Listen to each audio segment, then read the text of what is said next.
Saudara, pengungsi Rohingya mulai terserang sejumlah penyakit di penampungan sementara Desa Ule Blangmane, Kecamatan Blangmangat, Kota Lok Semawe. Umumnya penyakit ini mulai terjangkit di kalangan anak usia balita dan wanita Rohingya dengan penyakit diare dan demam panas. Sebanyak 514 pengungsi etnis Rohingya yang menempati penampungan sementara gedung bekas imigrasi Kota Lok Semawe mulai terjangkit penyakit. Berbagai penyakit mulai menyerang pengungsi Rohingya yang selama ini menjalani kehidupan berlayar di laut lepas. Dari hasil pemeriksaan kesehatan oleh petugas dari IOM, sejumlah anak-anak usia balita dalam kondisi lemah, demam panas hingga mengalami muntah-muntah. Selain anak-anak, sejumlah wanita dari imigran Rohingya ini juga terserang penyakit karena dehidrasi dalam pelayaran di laut. Petugas tim kesehatan penanganan pengungsi Rohingya Hanif menjelaskan, saat ini tim kesehatan dari IOM terus melakukan pemeriksaan kesehatan kepada para imigran.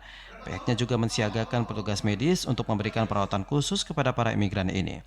Kondisi kesehatan pengungsi Rohingya rentan terserang berbagai penyakit akibat kelelahan dan kekurangan asupan makanan selama dalam pelayaran di laut. Kalau kondisi biasanya kalau agak lama di kapal, itu nanti ada hipertensi. Hipertensi ya? Mereka banyak minum air laut. Air laut dah. Sisanya luka-luka kayak kena kayu, kena apa seperti itu. Kalau masalah nutrisi biasanya nanti pemeriksaan selanjutnya, Bang, bukan di emergency response. Sementara itu sejumlah balita juga mengalami diare, demam panas karena dehidrasi kekurangan air minum. Selama ini mereka mengkonsumsi minuman air laut untuk kebutuhan sehari-hari.